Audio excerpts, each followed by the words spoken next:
जैसे ये एक प्लेन है, इस प्लेन में दो वेक्टर हैं ए और बी, या फिर आप समझो कि दो वेक्टर अगर हैं तो वो दो वेक्टर हमेशा क्या बनाएंगे, एक प्लेन क्रिएट करेंगे। जैसे आप सोचो कि एक्स और वाई एक्सिस, एक्स एक्सिस और वाई एक्सिस भी क्या है, एक तरह से देखा जाए तो दो वेक्टर, एक आई और एक जे, आई जे मिलके क्या बनाएंगे, एक प्लेन।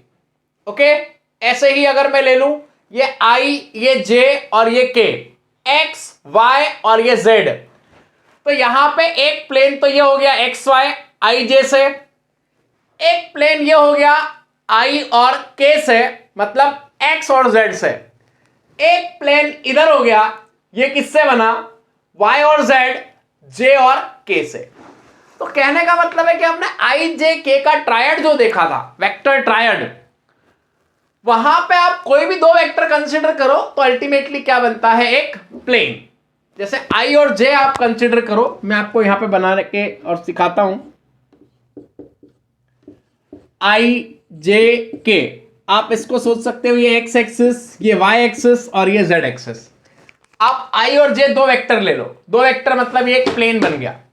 ओके, ऐसे आप ये जेड बाहर की तरफ लोगे इस तरह से, तो वाई और जेड एक प्लेन बन गया। आपने जेड बाहर की तरफ लिया, एक्स और जेड एक प्लेन बन गया। मतलब आपका एक रूम एक तरह से जो एक्स वाई जेड और आई जे के है, इससे आप रिलेट कर सकते हो। ओके, रूम मतलब क्या हो गया, तीन आपकी वॉल मतलब तीन प्लेन। एक वॉल बनी किससे, जे और के से, एक बनी आई और के से, फ्लोर बना आई और जे से, इस तरह से। तो दो वेक्टर मतलब एक प्लेन। ठीक है, तो यहां पे आप याद रखिएगा कि जैसे ए एक वेक्टर है, एक वेक्टर है बी, ठीक है ना। वेक्टर हमेशा दो वेक्टर मिलकर क्या बनाएंगे, एक प्लेन। जैसे एक्स वाई एक प्लेन हो गया, तो एक्स की डायरेक्शन मतलब वहां पे मैंने क्या ले लिया, आई, और वाई की डायरेक्शन में क्या ले लिया, जे, तो वाई की डायरेक्शन में जे और एक्स की डायरेक्शन में आई। तो पहले एक्स वाई प्लेन हुआ करता था।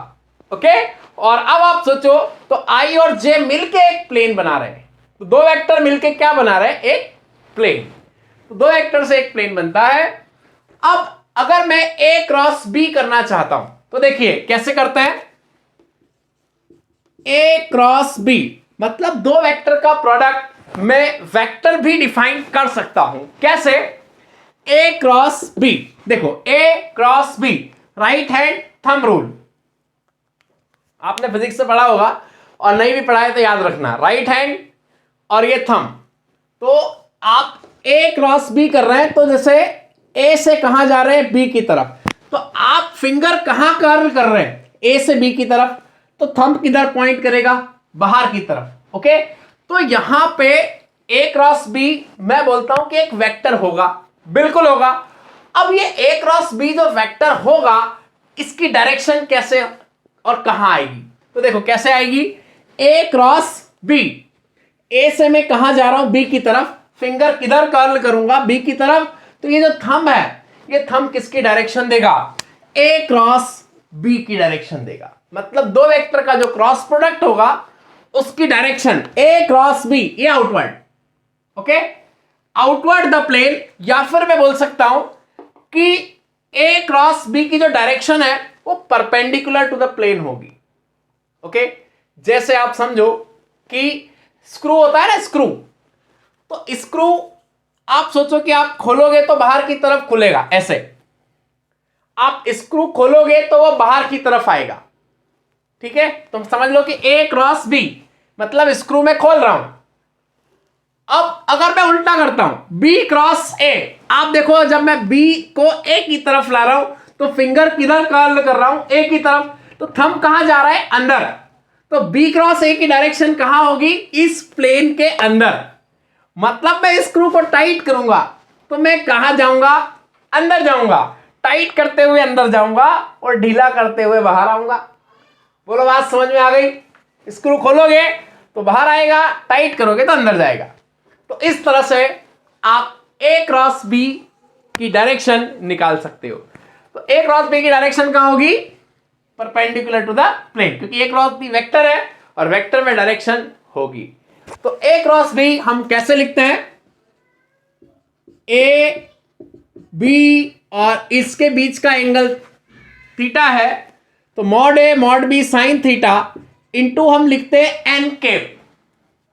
एन कैप क्या होता है, एक unit vector normal to the plane. N cap, ये एन कैप क्या हो गया, ये एन कैप हो गया, unit vector normal to the plane of A and B. ये जो एन कैप है यही हमको ए क्रॉस बी की डायरेक्शन बताएगा। ओके, तो इस तरह से हम यहां पे देख सकते हैं कि ए क्रॉस बी एक वेक्टर होगा और जिसकी डायरेक्शन ये एन कैप बताएगा।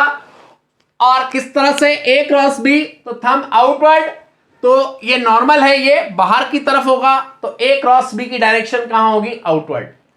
अगर मैं करता हूं बी क्रॉस ए, तो यह आएगा mod B mod A sine theta.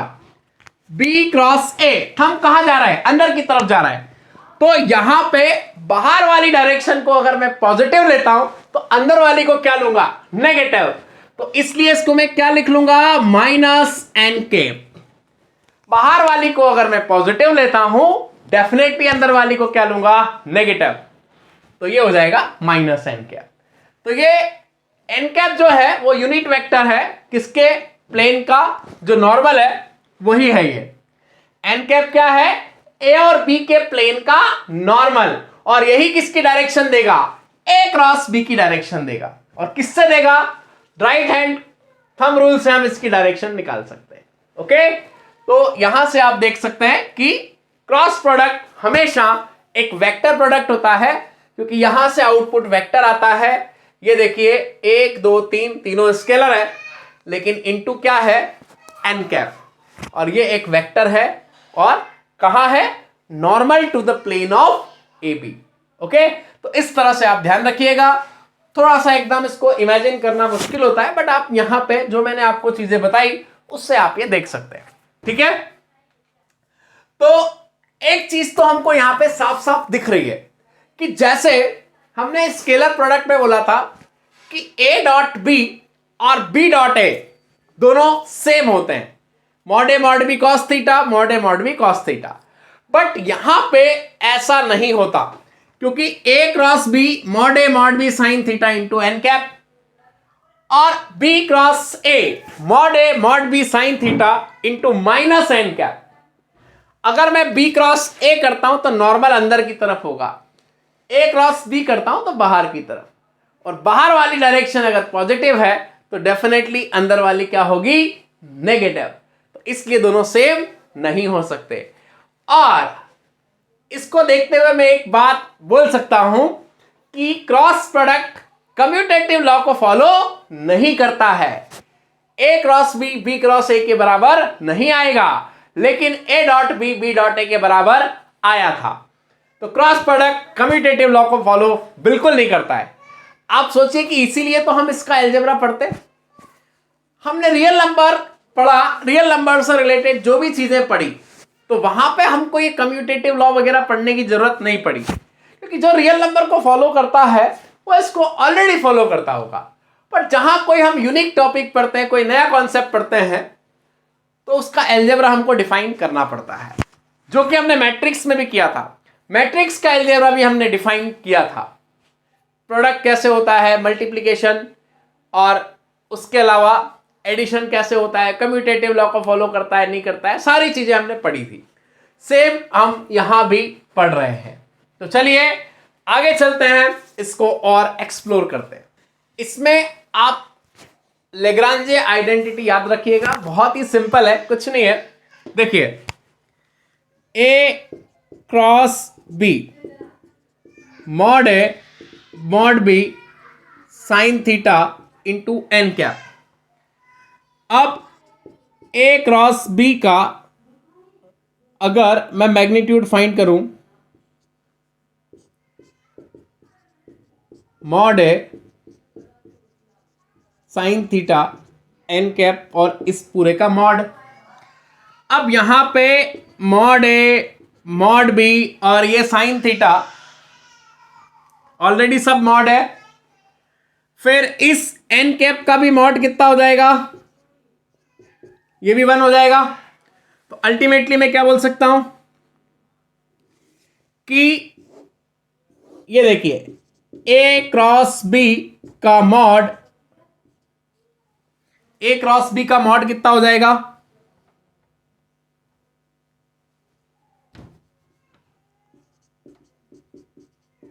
A cross B का मॉड हो जाएगा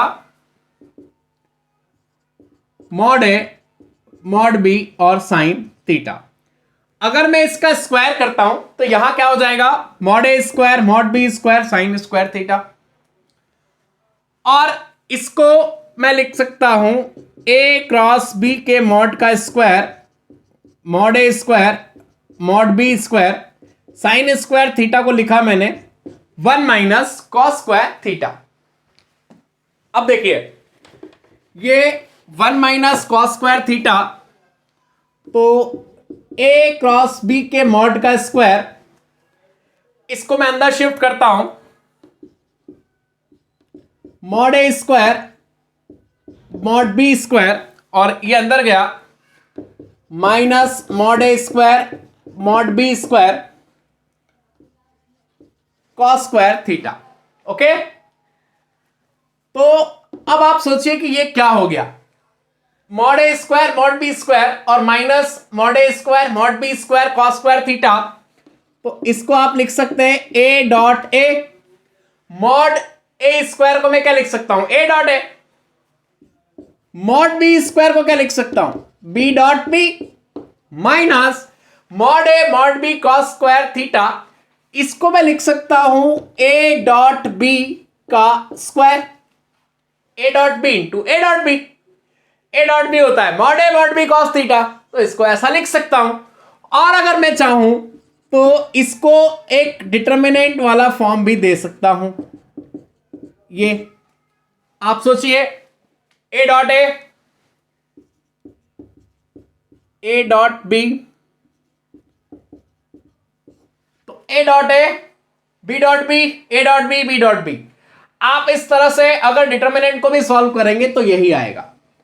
तो ये लैग्रांजे आइडेंटिटी है कि ए क्रॉस बी के मॉड का स्क्वायर, आप या तो इसको ऐसा लिख सकते हैं mod A square mod B square minus mod A square mod B square cos square theta, या फिर आप इसको ऐसे भी याद रख सकते हैं कि ए क्रॉस बी के मॉड का square A dot A B dot B minus A dot B का स्क्वायर।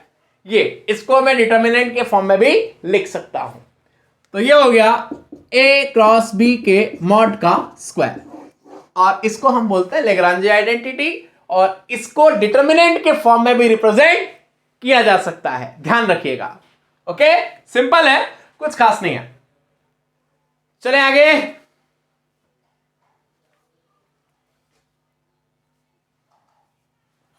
देखिए अब यहां से आप एक बात और याद रखिएगा, ठीक है, लैग्रांजे आइडेंटिटी हमने पढ़ी, यहां से एक बात और आप याद रखिएगा कि ए क्रॉस बी के मॉड का स्क्वायर, अगर मैं इसको एक नंबर देता हूं mod A square mod B square sine square theta, A dot B के मॉड का स्क्वायर ये क्या हो जाएगा, मॉड ए स्क्वायर, क्योंकि ए डॉट बी क्या आएगा, mod A mod B cos theta, और स्क्वायर करूंगा तो mod A square mod B square cos square theta. Okay, A dot B के मॉड का स्क्वायर ऑलरेडी ये स्केलर प्रोडक्ट होता है, mod A square mod B square cos square theta, इसको मैंने दिया नंबर 2। अब आप अगर 1 और 2 को ऐड कर ले तो आपके पास एक रिजल्ट और आ जाएगा। ऑब्जेक्टिव एग्जाम्स में ये सीधे रिजल्ट ही पूछ लेते हैं कभी कभी, हर तरह के एग्जाम के लिए इंपॉर्टेंट है। ए क्रॉस बी के मॉड का square plus A dot B के मॉड का स्क्वायर।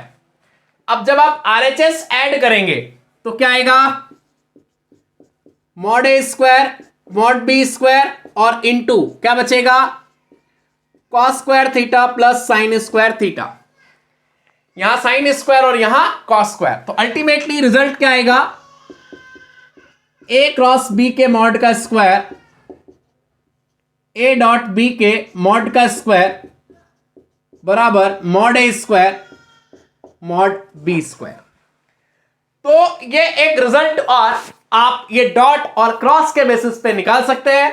तो एक तो आप ये लेग्रांजे आइडेंटिटी याद रखिएगा और एक ये रिजल्ट याद रखिएगा। दोनों पे से सीधे ये तो आइडेंटिटी पूछ लेते हैं, ठीक है, और यहां पे आपको ए क्रॉस बी का मैग्नीट्यूड दे देगा,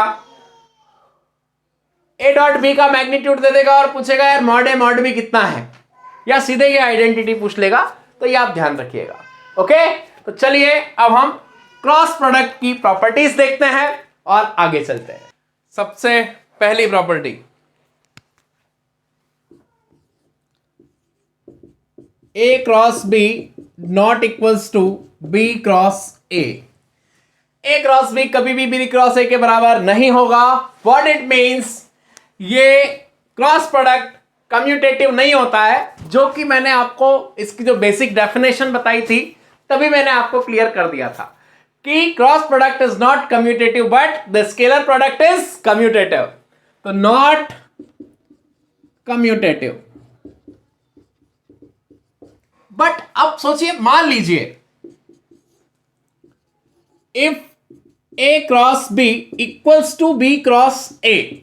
वैसे तो देखा जाए तो ए क्रॉस बी और बी क्रॉस ए बराबर नहीं होता है, बट फिर भी अगर ये बराबर हो गया, ये याद रखना, हर प्रॉपर्टी अपने आप में क्वेश्चन है, बहुत ध्यान से समझना, हर एग्जाम के लिए, चाहे वो एनडीए हो, नेवी हो, एसएसआर हो, एक्स ग्रुप हो, या आपका 12th बोर्ड हो, या जेई हो, या बिटसेट हो, सब प्रॉपर्टी क्वेश्चन है।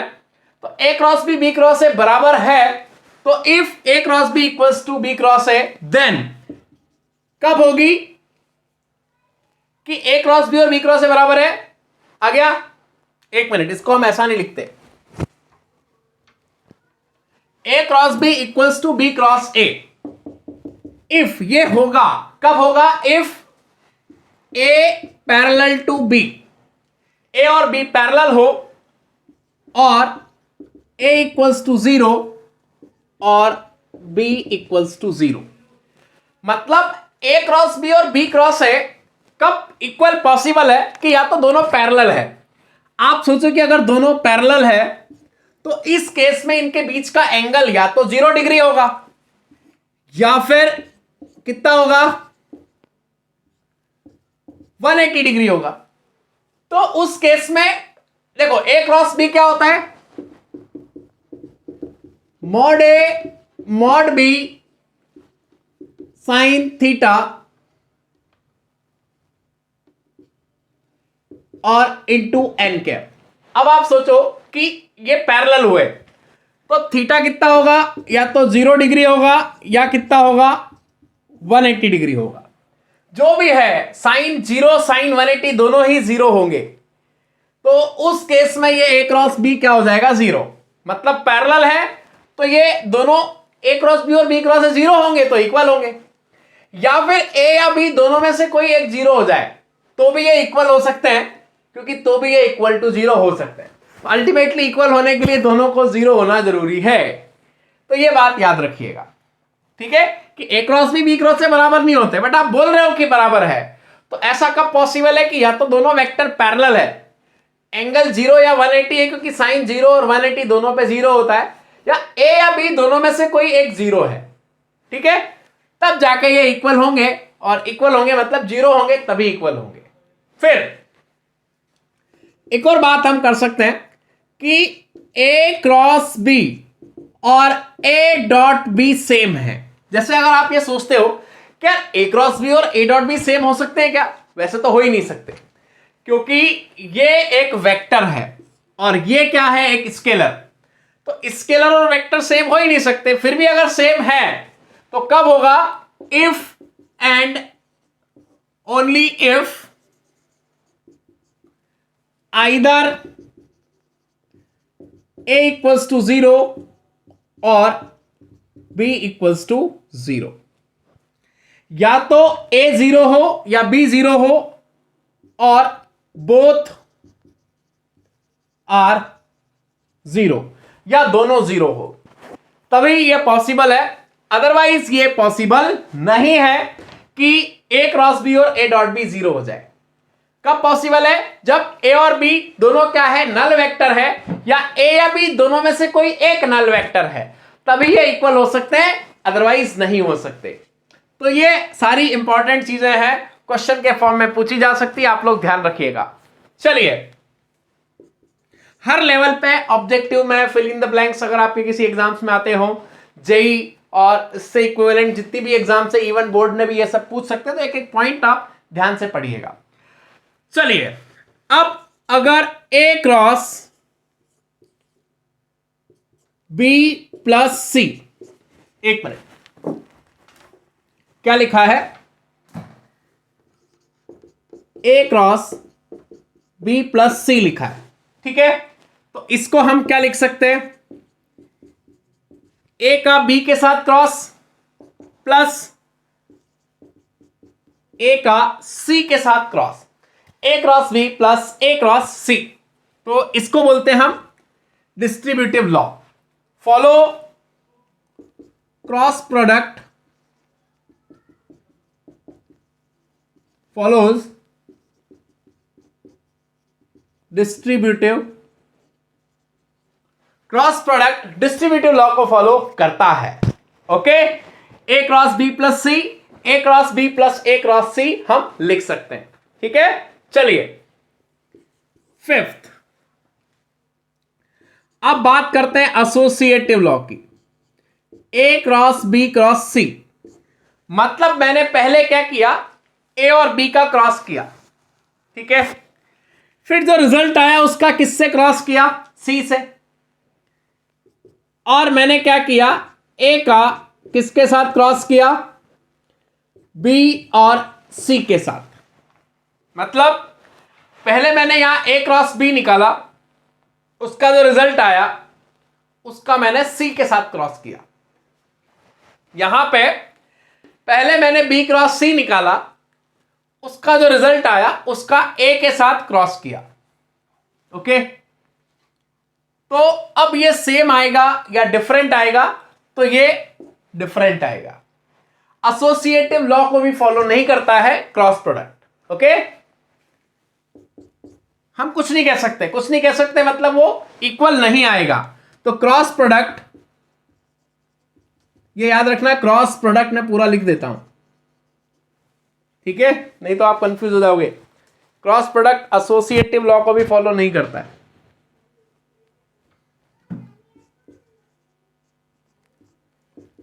क्रॉस प्रोडक्ट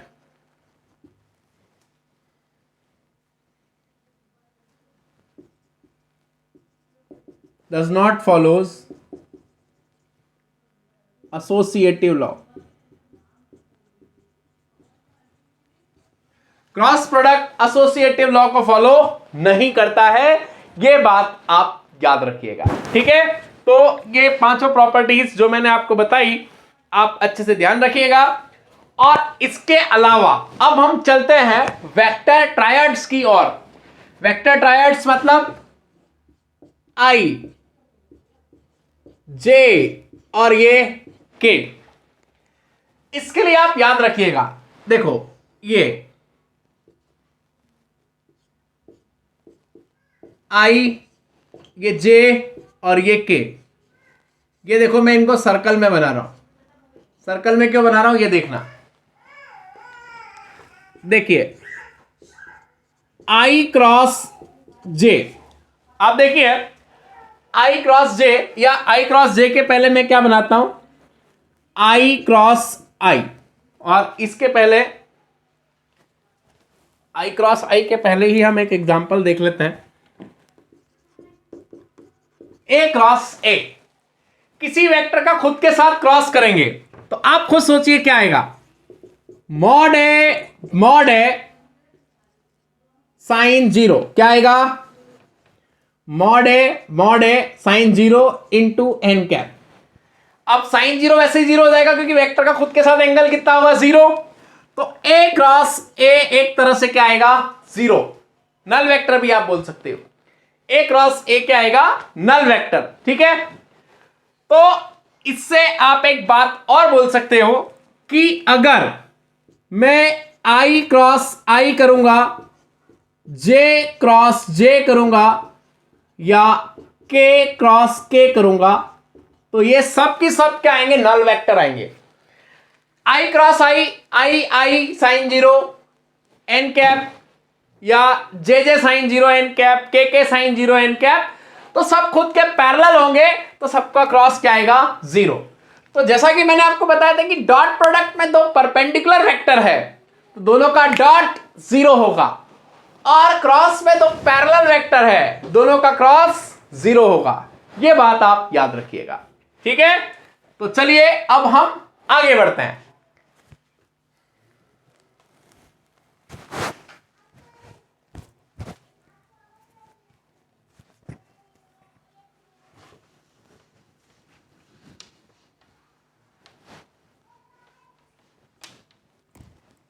देखिए अब हम बात करते हैं आई क्रॉस जे। तो देखिए आई क्रॉस जे क्या आएगा, आई, ये देखो यहां पे ये मैंने आपको ये वेक्टर ट्रायड बनाया हुआ है, आई क्रॉस जे, आई क्रॉस जे आउटवर्ड, आउटवर्ड कौन है, के कैप। तो आई क्रॉस जे किसके बराबर आएगा, मॉड आई मॉड जे, और दोनों के बीच का एंगल कितना है, 90 डिग्री, तो साइन 90। और इस आई और जे के प्लेन के परपेंडिकुलर वेक्टर कौन है, के कैप, तो इनटू के cap. I unit vector, J unit vector, magnitude 1, तो अल्टीमेटली क्या आ जाएगा, आई क्रॉस जे क्या आ जाएगा, के cap. I cross J will be के कैप। तो इसका मतलब अब यही चीज आप यहां से समझिए, ये जो सर्कल है इसमें मैं आई जे के बना रहा हूं, और इससे मैंने आपको कहानी समझा दी। अब आप यहां पे देखिए सर्कल से चीजों को समझ सकते हैं। आई क्रॉस जे कितना आ जाएगा, के, आई क्रॉस जे कितना आया, के। अब आप देखिए अगर मैं जे क्रॉस के करूंगा, यहां से आइए जे क्रॉस के, तो क्या आ जाएगा, आई। देखो जे क्रॉस के कैसे, ये देखो जे क्रॉस के, ये ऐसे देखिए, ये जे ऊपर और ये के बाहर। तो अगर मैं जे क्रॉस के, जे से के की तरफ आऊंगा, तो इनका जो यूनिट वेक्टर परपेंडिकुलर है वो कौन होगा, आई।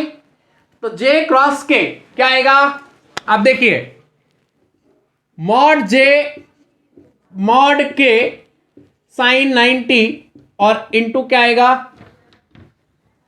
इंटू क्या आएगा, आई कैप, सॉरी इंटू क्या आएगा, आई कैप। तो ये वन साइन 91, तो ये आ गया आई कैप। तो जे क्रॉस के इक्वल्स टू कितना आया, आई कैप। ओके, वो आप यहां से भी देख सकते हैं, जे किसको फॉलो कर रहा है, के को। तो जे क्रॉस के किसके बराबर, आई के। ऐसे ही आप देखिए, आप सिमिलरली के क्रॉस आई क्या आ जाएगा, जे। और अगर मैं डायरेक्शन चेंज करूंगा, आई क्रॉस जे के है, अगर मैंने डायरेक्शन चेंज की, अगर मैंने किया जे क्रॉस आई, क्या किया, जे क्रॉस आई किया, अपोजिट आया जे क्रॉस आई, तो ये डायरेक्शन मैंने पॉजिटिव ली है, एंटी क्लॉकवाइज। अगर मैं जे क्रॉस आई करूंगा, मैं क्लॉकवाइज चला गया, मैंने एंटी क्लॉकवाइज को पॉजिटिव लिया था, मैंने जे क्रॉस के इक्वल टू आई लिया था, एंटी क्लॉकवाइज को पॉजिटिव लिया था। अब अगर मैं जे क्रॉस आई पे जा रहा हूं, तो मैं क्लॉकवाइज आ रहा हूं, और क्लॉकवाइज में मैं क्या लूंगा, नेगेटिव। तो जे क्रॉस आई कितना हो जाएगा, माइनस के हो जाएगा। जे क्रॉस आई कितना हो जाएगा, माइनस के कैप। अगर मैं कैसे जाता हूं, आई जे जाता हूं, तो आई जे मतलब ये डायरेक्शन को मैंने पॉजिटिव लिया है। ओके, तो आई क्रॉस जे के आ गया। अब मैं जे क्रॉस आई, जो मैंने जो एंटी क्लॉकवाइज को पॉजिटिव लिया था, अब मैं अगेंस्ट आ रहा हूं, जे आई क्लॉकवाइज आ रहा हूं, नेगेटिव आएगा। ओके, तो इसलिए नेगेटिव। इसी तरह से यहां देखिए के क्रॉस जे, तो कितना आ जाएगा, माइनस आई। इसी तरह से यहां देखिए i क्रॉस k कितना आ जाएगा -j। ओके, तो इस तरह से आप क्रॉस प्रोडक्ट समझ सकते हैं और ये इसकी प्रॉपर्टीज जो मैंने आपको बताई ये ध्यान रखिएगा। और अब यहां से हम क्रॉस प्रोडक्ट पे बेस प्रॉब्लम्स करते हैं और किस तरह से दो वेक्टर का क्रॉस प्रोडक्ट हम निकालते हैं हम ये देखते हैं। चलिए देखिए, ए है a1 i cap plus a2 j cap plus a3 k cap और b है b1 i cap plus b2 j cap plus b3 k cap. अगर वेक्टर कंपोनेंट के फॉर्म में दिए हैं तो किस तरह से हम क्रॉस प्रोडक्ट निकालते हैं ये आप ध्यान दीजिएगा। यहां पे आप सोचो कि a क्रॉस b अगर आप निकालते हो तो अल्टीमेटली आप क्या करोगे। पहले तो मैं आपको इसको किस तरह से सॉल्व करते हैं सिखाता हूं। तो a क्रॉस b निकालने का तरीका है कि डिटर्मिनेंट बनाइए i j और k। a cross b solve करने का तरीका क्या है, डिटर्मिनेंट बनाया i j k, फिर a पहले है, पहले देखिए कौन है, तो a में i j k के कोएफिशिएंट कितने हैं, a1 a2 a3, a1 a2 a3। फिर b में देखिए i j k के कोएफिशिएंट्स क्या क्या है, b1 b2 b3। तो a क्रॉस b आप सीधे ये डिटर्मिनेंट निकाल लीजिए और a क्रॉस b आपके पास आ गया। क्या करेंगे, i j k और ऊपर किसको रखेंगे, याद रखना a पहले आ रहा है तो a में i j k के कोएफिशिएंट्स ऊपर रहेंगे, b बाद में आ रहा है तो b के i j k के कोएफिशिएंट्स नीचे रहेंगे। आप अगर मैन्युअली भी करोगे, देखो मैन्युअली करोगे तो सिंपल सी बात है, क्या होगा, a क्रॉस b जब करोगे तो ये a है और ये b है, तो इस i का क्रॉस i के साथ करना पड़ेगा, कोएफिशिएंट जो है वो तो स्केलर है, तो i का i के साथ क्रॉस तो 0 हो जाएगा। फिर i का j के साथ कितना आ जाएगा, k, फिर i का k के साथ कितना आ जाएगा, i का j के साथ कितना आ जाएगा, k, फिर i का k के साथ कितना आ जाएगा, -j, i का j के साथ k और i का k के साथ कितना आ जाएगा, -j। इस तरह से फिर आप क्या करोगे, j का i के साथ करोगे तो j क्रॉस i आ गया, वो कितना हो जाएगा, -k, फिर j क्रॉस j 0 हो गया, फिर j क्रॉस k कितना हो जाएगा, i, फिर k cross i, k cross i कितना हो जाएगा, j, फिर k क्रॉस j -i और k क्रॉस k 0। तो फाइनली जो आपको वैल्यू मिलेगी वो डिटर्मिनेंट के बराबर मिलेगी। तो इसलिए आपको ये मैन्युअली करने के बजाय डिटर्मिनेंट का यूज करना ही बेटर है, सीधे आपके पास वैल्यू आ जाएगी। जैसे एक एग्जांपल लेता हूं मैं, a वेक्टर है 2i - j plus k, b एक वेक्टर है j -2k। तो क्या करेंगे, a cross b i j k 2 - 1 1 0, j की जगह कितना 1 और k की जगह -2, 0 1 -2, 2 - 1 1 और 0 1 -2। अब देखिए डिटर्मिनेंट सॉल्व कर लीजिए, आपका काम हो गया। i -1 - 2 2 -1 -j कितना आएगा, -2 -2 -4 और -0 प्लस k 2 × 1 2 -0 × -1 0। तो यह आ जाएगा i plus 4j plus 2k। Simply ये a क्रॉस b आ गया, कुछ नहीं करना है, डिटर्मिनेंट सॉल्व कर लीजिए और a क्रॉस b आप निकाल सकते हैं। a डॉट b के लिए मैंने क्या बताया था, i j j और k के कोएफिशिएंट को मल्टीप्लाई कर लीजिए। यहां i j के पहले a वाले के कंपोनेंट फिर b वाले के, i j के नहीं लेना, याद रखना, केवल कोएफिशिएंट लेना है a के, और यहां पे वेक्टर b में i j के कोएफिशिएंट्स लेना है। तो ये आ गया आपके पास ए क्रॉस बी। ओके, सिंपल है, ध्यान रखिएगा। एक बात याद रखना कि ए और बी दो वेक्टर है। ये देखिए, ये एक प्लेन में, मतलब एक प्लेन बनाएंगे, ये ए क्रॉस बी। इस प्लेन के परपेंडिकुलर अगर मेरे को वेक्टर निकालना है, आप समझना, ये ऐसे दो वेक्टर है, ठीक है, ये दो वेक्टर है और दो वेक्टर मिलके क्या बनाएंगे, एक प्लेन बनाएंगे, ठीक है। इससे मैं क्या जनरेट कर सकता हूं, ए क्रॉस बी या बी क्रॉस ए करूं, एक प्लेन बनेगा। इस प्लेन का जो नॉर्मल है, देखो ये प्लेन के लिए क्या हो गया, नॉर्मल। अगर आपको ये नॉर्मल वेक्टर निकालना है तो इस नॉर्मल वेक्टर का इस प्लेन से एंगल कितना हो गया, 90। इस नॉर्मल वेक्टर का इस प्लेन से एंगल कितना हो गया, 90। और मेरे को इस प्लेन का जो नॉर्मल वेक्टर निकालना है, मतलब प्लेन के नॉर्मल यूनिट वेक्टर निकालना है। आ गया, तो unit vector normal to the plane of A and B आ गया, ए और ये बी। कैसे निकालेंगे, ध्यान देना कि ए और बी के प्लेन के वो परपेंडिकुलर होना चाहिए, ठीक है। तो कैसे निकालते हैं, unit vector normal to the plane of A vector and B vector equals to, देखिए क्या होगा, plus minus A cross B upon A cross B का मैग्नीट्यूड, ठीक है। ए क्रॉस बी के प्लेन के परपेंडिकुलर यूनिट वेक्टर क्या होगा, ए क्रॉस बी अपॉन इसका मैग्नीट्यूड। देखिए ये ए क्रॉस बी, ये ए और बी, ये ए क्रॉस बी, ये देखिए ये नॉर्मल वेक्टर, तो normal vector A cross B. अब इसका मैग्नीट्यूड कितना होगा, 1। तो ए और बी के प्लेन से इसका एंगल कितना होगा, ए और बी के प्लेन से इसका एंगल कितना होगा, 90। ओके, तो आप देखिए कि अगर ये वेक्टर मैंने जो कंसीडर किया है, इसका ए या बी से अगर मैं डॉट करूंगा तो हमेशा क्या आएगा, 0, क्योंकि ये ए और बी के प्लेन के परपेंडिकुलर है, मतलब ए के भी परपेंडिकुलर है और बी के भी परपेंडिकुलर है। तो इस वेक्टर का ए और बी से अगर मैं डॉट करूंगा तो 0 आएगा, और ए और बी के प्लेन के परपेंडिकुलर वेक्टर यूनिट वेक्टर मैं ये एज्यूम कर सकता हूं।